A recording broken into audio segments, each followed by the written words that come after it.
Just off the Texas coast sits a unique beach town marked with salty vibes and sun-soaked memories. Port Aransas is a place where family traditions unfold naturally, and beauty lies both in island views and the unhurried moments between adventures. One visit, and you'll see why generations of Texans have anchored their traditions to the island life. Start your new favorite family tradition in Port Aransas, Texas. Go to visitportaransas.com and plan your visit to Austin's beach. Hey y'all, it's Nikki. It is summer, and for a lot of us, that means travel.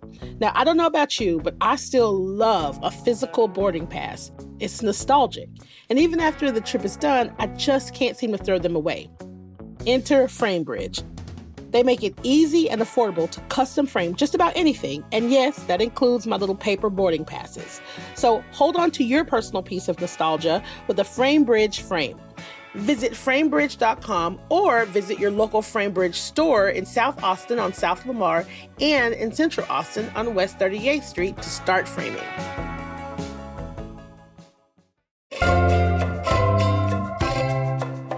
Hello, TGIF, y'all. It is officially August, and we are hot and tired from all the news going on this week.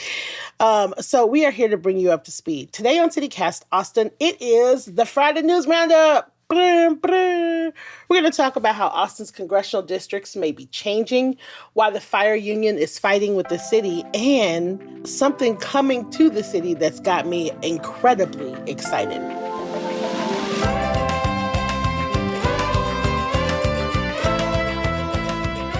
It's Friday, August 1st. I'm Nikki Devon, and this is what Austin's talking about.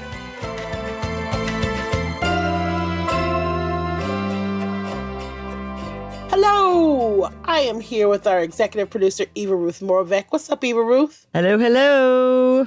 And our guest and friend of the pod, Grace Reeder with KXAN. What's up, Grace? Good morning.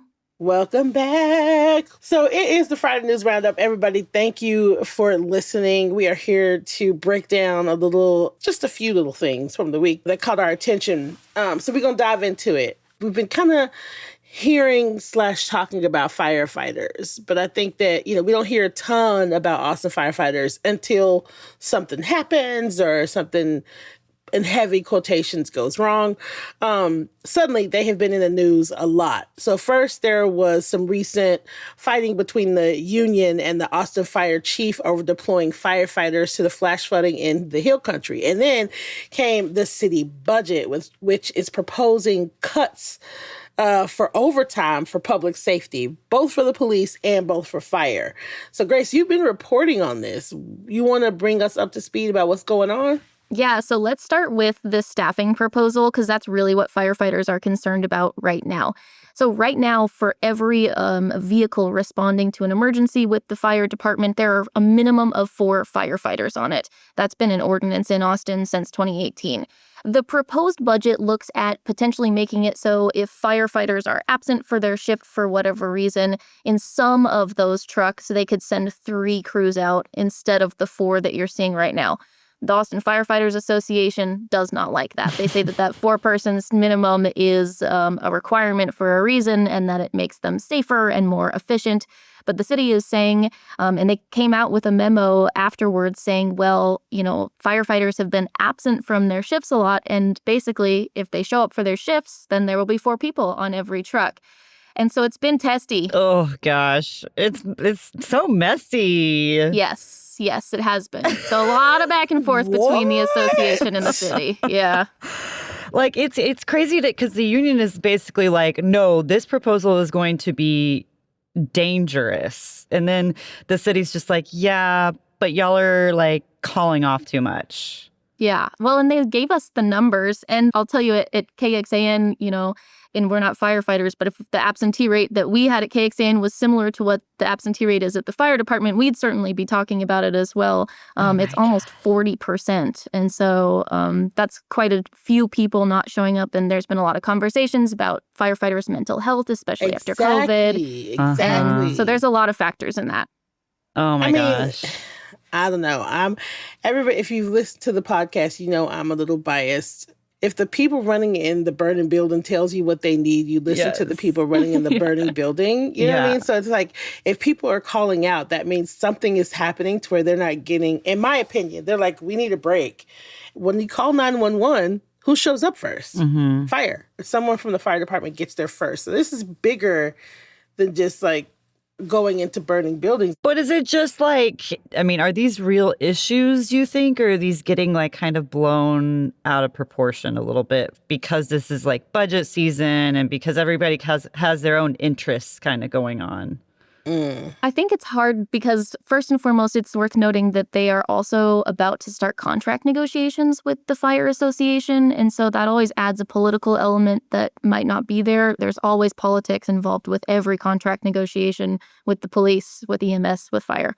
But I do think that these budget conversations, we knew going into this budget were going to be testier. When you have to cut things from the budget, you're going to have people that are upset. And so I do think that it's a valuable conversation about how much Austin is willing to spend on its public safety versus putting people at risk and slimming the budget down. I don't know. It's giving cheap. It's typical politics when instead of like looking at a deeper issue, it's like, listen, if you just do what we tell you to do, if you would just clean your room, then we would pay. Then we wouldn't have a problem. Yeah, like it's giving disappointed parent, and I don't know how I feel about it, to be honest. I don't know. I think the Fire Association heavily agrees with you. They think that the city is pointing fingers at firefighters instead of addressing the core issue, which is that if firefighters are calling out sick, Chief Bob Nick said, well, let's address that. Yeah. And the fire chief said he is looking at their sick leave policy. So they are trying to get there and address that underlying issue. But in the meantime, they have to pass a budget. And this is certainly a big line item. The whole thing about, sending crews to Kerrville, was that all just like in support of one of the fire union side, do you think, here? Or was there really like something that should have been done that wasn't, because they were saying like, put us in, coach, and that the chief was like, no, we don't have the money? It's the same situation, depends on who you ask. So the fire union and the city have very different perspectives on how that went. And the mayor saying, I was in touch with Chief Nim Kidd, who works at TDEM this whole time, and none of the requests that we made, he was very thankful for who we sent. But the fire union saying, no, like we needed to send more people. And we need to throw money out the window when something like this happens and send our people who are trained to situations like this. And it's significant that the fire union voted in no confidence of Chief Joel Baker to the extent that they did. Almost all of the fire union voted against Chief Baker. And so at the very least, that was significant in them saying that they were discontent with their fire chief. That is so awkward. Oh I cannot my imagine. God. Nikki, please do not ever take a vote of no confidence against me. Just let me know I have upset you. I'm so glad people can't do that against me.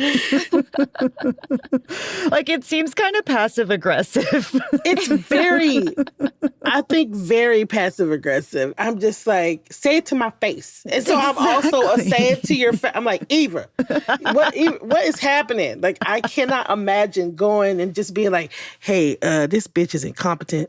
You're passing notes. Yeah, filling out a form that just says like, You have like you're like passing a petition around with, and I'm like, hey, what is that? And like, nothing. nothing. That's What do you nothing? mean? What are you talking about? Nothing. Yeah, don't worry about Watch it. the news later and they're like, no confidence in Eva Ruth. And I'm like, oh, well, that was the paper. That's cool. So terrible. Y'all, it's I will say that like I am happy at least that, people are looking at the way things are happening in public safety. I like that, Yeah. I'm hoping that some good will come of it, right? Like, why are people having to spend so much? Right. Why is there so much overtime? How can we fix this? How can we keep our firefighters safe? Do they need help? Do they need other types of health? Do they need these things? Mm-hmm. Yeah, I'm hoping that good will come of it. I think it will. If you all watched the budget conversation last week, maybe it was this week, everything runs together, but Councilmember Natasha Harper Madison said, when this is all done, like, I would really like us to look at the health and safety of firefighters and specifically their mental health, because this seems like a problem that is bigger than the budget. And It is. Yeah. I mean, she knows she was married to a firefighter. yeah. And also just not for nothing, like, I don't like calling the police. I don't feel safe with the police always. You know who I do feel safe with? Firefighters. And it's because several times in my life when I've called 911, they have been there to be like, hey. You're okay. It's okay. Yeah. You're okay. It's fine. Like, because, your girl's dramatic. Yeah. It seems like, wasn't there polling that like most people in Austin do still want them to keep the staffing at 4 per vehicle? I haven't seen that. There's so many polls out right now for the budget that I am struggling to track them all, frankly. Well, it'll all be done relatively soon for you, Grace. Just a couple more weeks. Oh, man.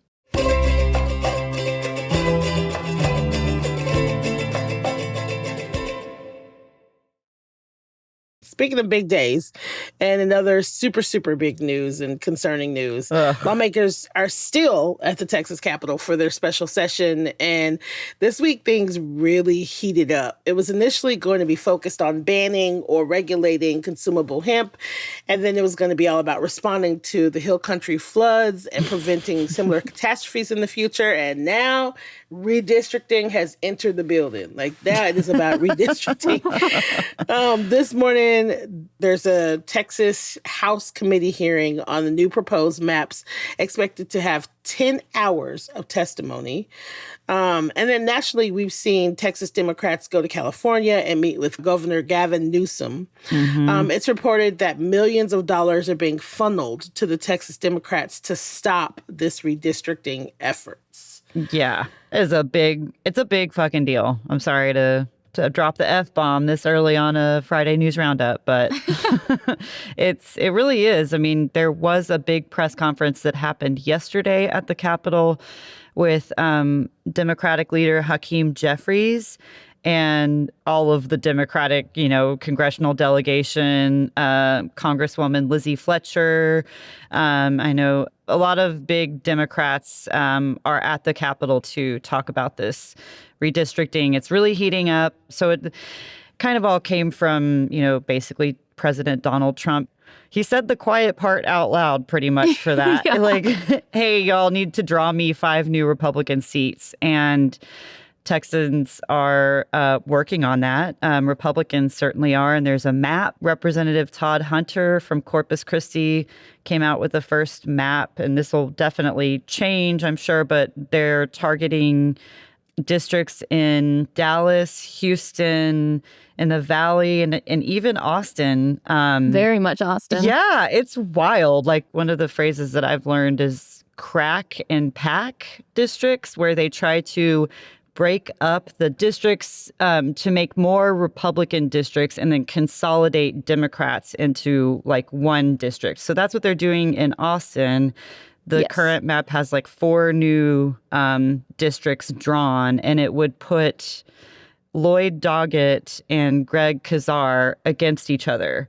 And the other Which seats... is so significant. That is a whole story in itself. Yeah. And the other districts in Austin would be Republican, which is so wild to think. Like, no. Yeah. So the map that they've drawn would create these 5 new districts for Republicans so far. So I think now we'll have to see how Democrats respond. There's, definitely, like you said, all this money that's here. Oh my God. There's encouragement for them to break quorum, but there are also new laws against like arresting lawmakers who break quorum. They would definitely have to leave the state, but would they need to leave the country? Because how would President Trump and the administration respond? Like, what would they do? There's just... It's hot. Watch this space, y'all. That's all I can say is, yeah, it's a big deal. It's going to affect, I mean, not to be too heavy-handed, but it feels like this could cause irreparable damage. Yeah. Well, I mean, most of the time these districts are redrawn based on the census every 10 years. It's like, okay, this is where our population is.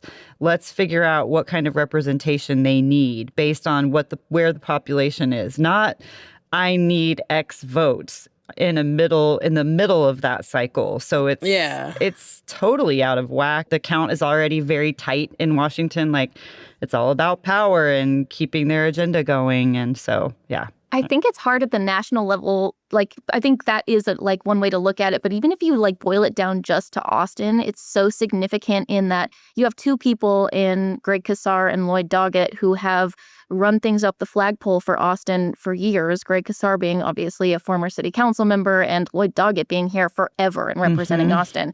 And so if you take one of those people away, make them run against each other, you've got one less person, in Washington, who represents what really Austin voter values are, and that align with what's happening at City Hall and City Council. And you also have less people to run things up the flagpole from the city. So even just from a local standpoint, it's significant. It really is. And I can't, those two represent different kinds of Austinites, too. Listen, I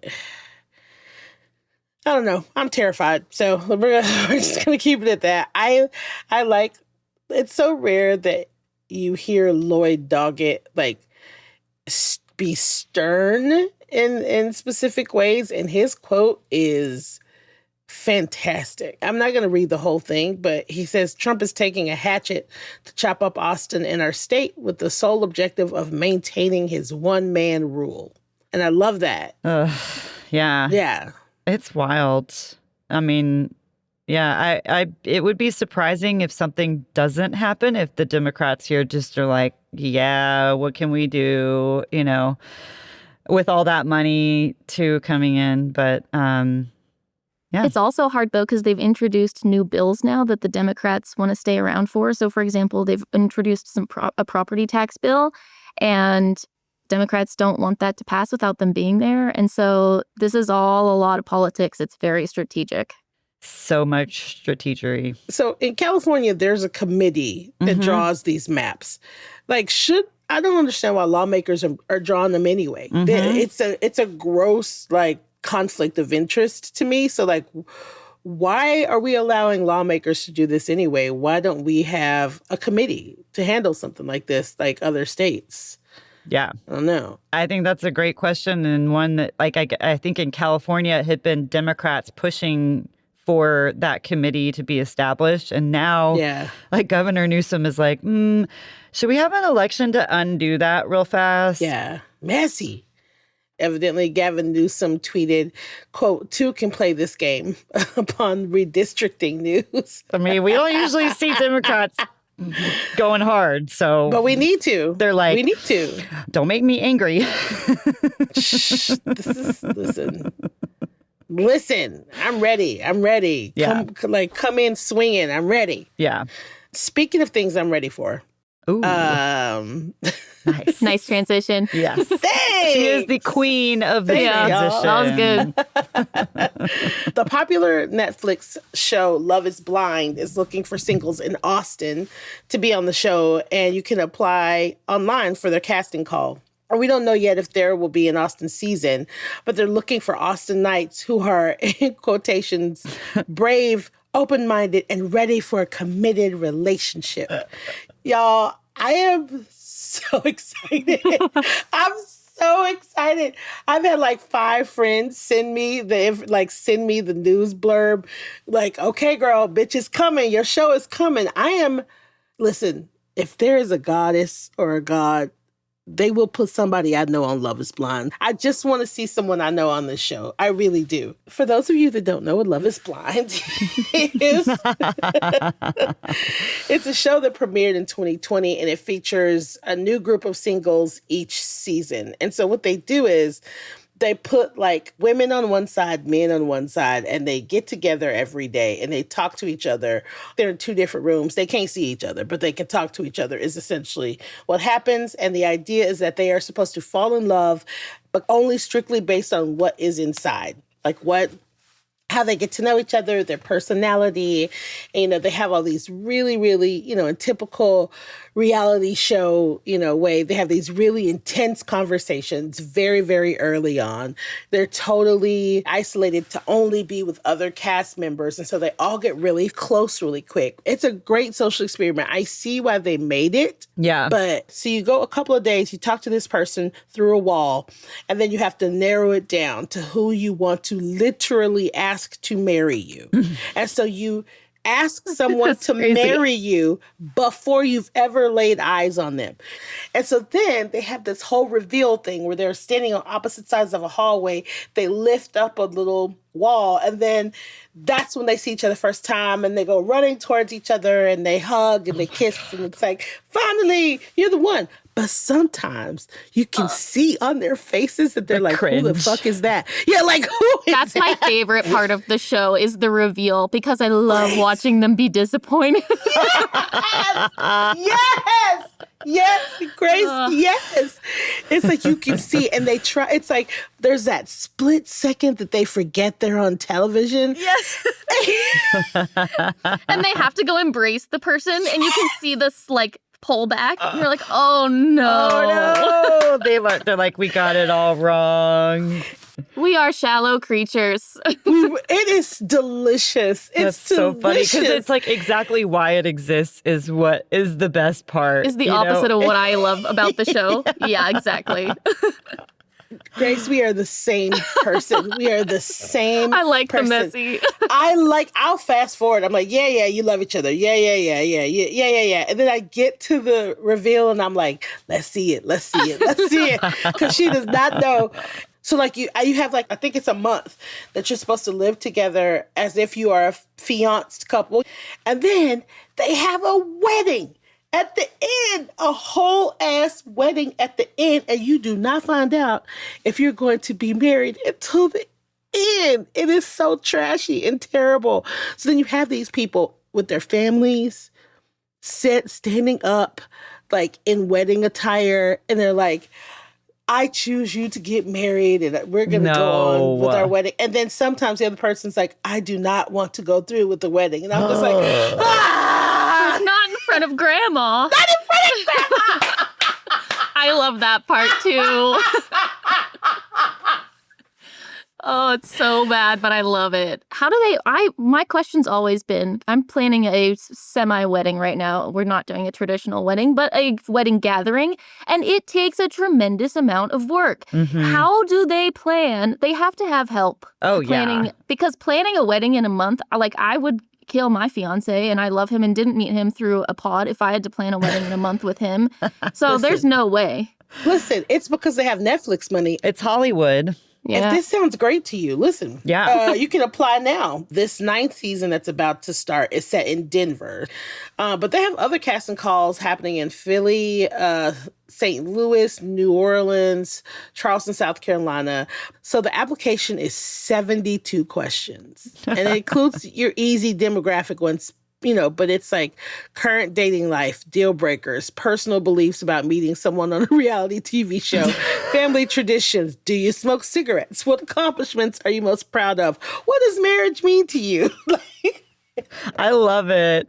It's like they're actually trying to vet. Yes. But I do wonder, like, I'm sure they're also trying to figure out, like, what's the right algorithm to create some drama, some conflict, some definite no's upon the reveal, because they've got to keep all those factors involved to make it interesting for viewers. But listen, you need 3 references, a face photo, a full body photo, and a 15-second video. Y'all, so it's already been in Texas twice. Season 3 was in Dallas. Season 5 was in Houston. But that's not Austin. Does it matter where it is? Can you tell, like, that they're in any city?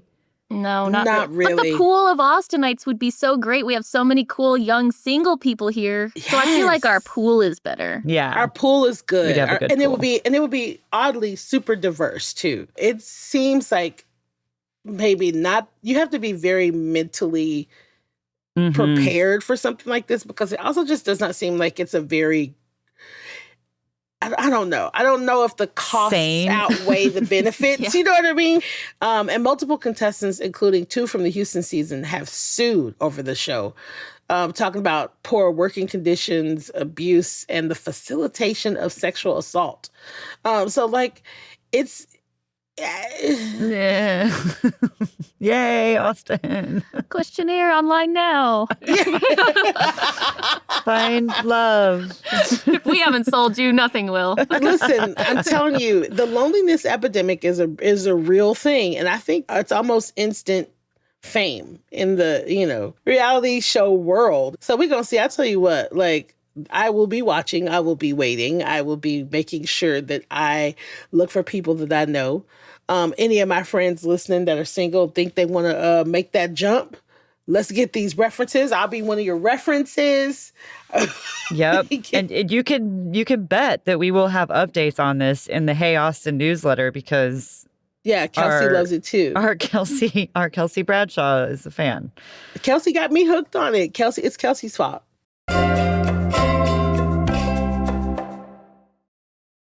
Grace, do you have plans for this weekend?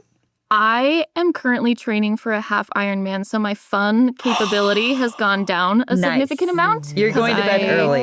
You're Oh eating. my gosh. You're eating as much as you can. Y'all, I learned how to swim like a couple months ago. What? So, yeah. Grace, are you serious? Yeah, I was like, you know what? Let's just do a first triathlon and we're going to make it crazy. It was a full send and I'm doing it with my mom and I'm very excited about it. But yes, my weekends are like I exercise for an ungodly amount of time and then I go drink a beer and take my dogs to the dog park and let them run crazy.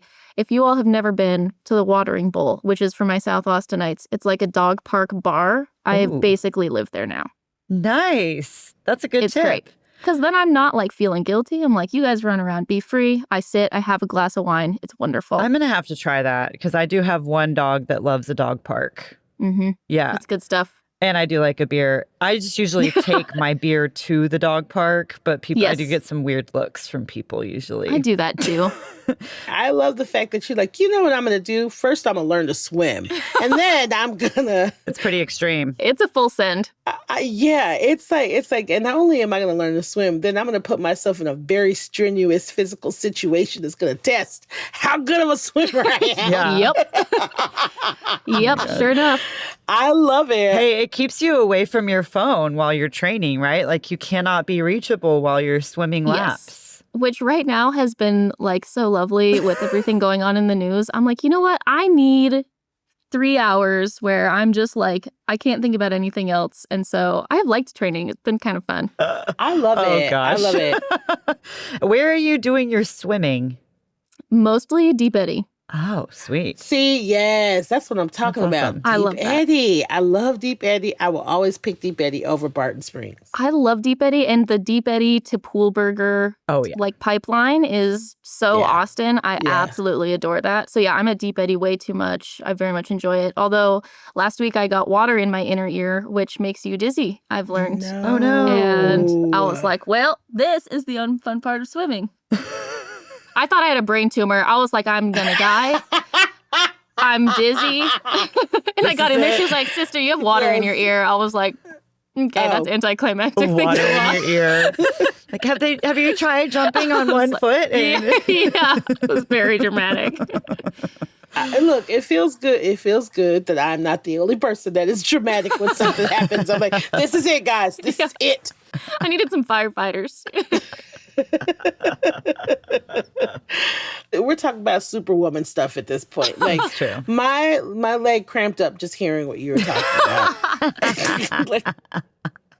Well, I have a weekend tip for you, Grace. Excellent. Because you're probably looking for some carbs. And yes, always. there's this micro bakery that I just heard about. I'm sure other people heard about this 5 years ago, but that's fine. It's called Stoya Bread, Stoya. And they have like this little, it almost looks like one of those like little free library stations, Oh. but they have baked goods in there. And it's like a like sourdough loaf or a bag of bagels or cookies. And it's all just on this like you pay, but they're like you take it out and you leave money, you know, kind of honor system situation. So yeah, you can find them. They're basically just like outside of a house on in the North Campus area, Lamar and West 38th Zone. So if you look them up on Instagram, you can find them, and they put out fresh stuff on Fridays. So today at 10 a.m. And they just like go until they sell out. That's precious. Isn't it cute? I love it. That is cute. Forget about the books. Give me some carbs. Give me some carbs. Yeah, that's the kind of free library I'm talking about. Yeah. And Nikki, which 5,000 things are on your list for this weekend? I am taking a much needed break this weekend. And I have promised myself that I am only going to do 2 things. Okay. And I have one friend whose birthday is today and another friend whose birthday was yesterday. And so they are going to get my undivided attention. Oh, sweet. I know. I'm super excited about it. It's going to be interesting for me to only have like 1 or 2 things to do. So there's also that. It's hard for me to sit down, y'all. It's hard. But here's some suggestions I have for other people that you should get into. Funny thing is, we talked about something on the podcast and someone went to said thing and then messaged me and was like, I was at said thing, bitch, and you were not at the thing that you said that you were going to do. Called out. Wow. So now I feel like I have to be like, okay, guys, this is what I'm actually doing. I am not going to be going to these things that I am suggesting that you go to this week. We love our listeners. Thank you. Thank you, listeners. Thank you. Keeping Nikki honest. I mean, honestly. So this thing called Gimme Gimme Disco is happening at the 29th Street Ballroom. And it's essentially a dance party. It's a disco dance party. I like disco. So choose your adventure. But if you like disco, this is what you do. You should go. It's $20. If that is not your flavor, the Continental Club is going to be having on Saturday night. Normally these two play happy hour shows, but the Peterson brothers are going to be at the Continental Club in the 8 p.m. slot on Saturday.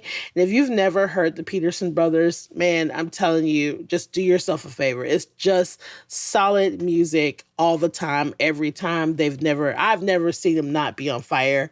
They're one of my favorite bands in the entire city. And then if that's not really your speed, Neon Rainbows is having a bootback line dance brunch on Saturday, 1 p.m. to 4 at the Austin Eagle. Now, here's the thing. Austin Eagle is for our Northeast. If you're kind of like Northeast, and you're just looking for a cool bar to go to that is accepting to everybody, Austin Eagle is that bar. It's kind of in like a little strip center, but it is a great bar, and they have brunch, and the drag is also really good. And then the other thing that I want to talk about that's happening on Saturday is Rock That Body, Fergie / Black Eyed Peas night. It's the middle school dance party. It's happening at Cheer Up Charlie's, 10 p.m. to 2 a.m. $10. Middle school dance parties are so fun, y'all. I can't brag about them enough. I love a middle school dance party, and it is exactly what it sounds like. You all stand around in a circle, and there's one person that goes in the middle and like break dances. Listen, y'all, it's so good. It's really good. And then on Sunday, of course, Ye Hotties, Honky Tonk Pool Party at the Austin Motel, 2 p.m. to 6 p.m. And it is F to the R to the EE. That's awesome. Free. So there's just all kinds of stuff going on. It's awesome. Yeah. Peak Austin summer. Peak Austin summer, y'all. For real. So hopefully you'll get out and about and do some stuff that you see around the city. Grace, thank you so much for being here with us. It's always a pleasure when you're here because it feels like I'm talking to somebody I've known forever. Well, I really appreciate it. Love being on. Yay. Thank you, Grace. Keep up the Thank great you, work. Ruth. Thanks, Nikki. Bye, y'all. So before we go, we wanted to shout out our new members, Alyssa S. and Alicia D. Thank y'all so much. Woo! Woo! Bruh, bruh, bruh, Hey. bruh. One of these days, I'm going to convince them to put air horns. But thank y'all so much for joining CityCast Austin Neighbors. Welcome, neighbor. And so one of our favorite perks for neighbors is that they can submit their favorite local businesses for us to shout out on the podcast. It is time for a local business shout out, y'all. So neighbor Sherry C. wanted to shout out an organization named Art Spark Texas, which supports the creative growth of people with disabilities, empowering them to explore, create, and lead with confidence and strength. Awesome. Hell yeah. Hell yeah. I love it. Thank you, Sherry. And if you're a neighbor, let us know which local business or organization you want to shout out. And we will be doing this regularly. So please do it so we can shout out your business. That's right. And if you're not a neighbor yet and you want to become one so you can hear Nikki say your name on our thank yous and hear your favorite business or organization getting a shout out, just like Sherry C., you can do that today at membership.citycast.fm. And we also have other cool perks involved for our neighbors, like they can access our ad-free listening feed and get invitations to our members-only events. Yeah. And not only that, you just get to be in the club. You get to be our neighbor. So go to membership.citycast.fm to become a CityCast Austin neighbor today. And you can be my neighbor. Yay! Yeah, thanks, y'all. You're the bestest.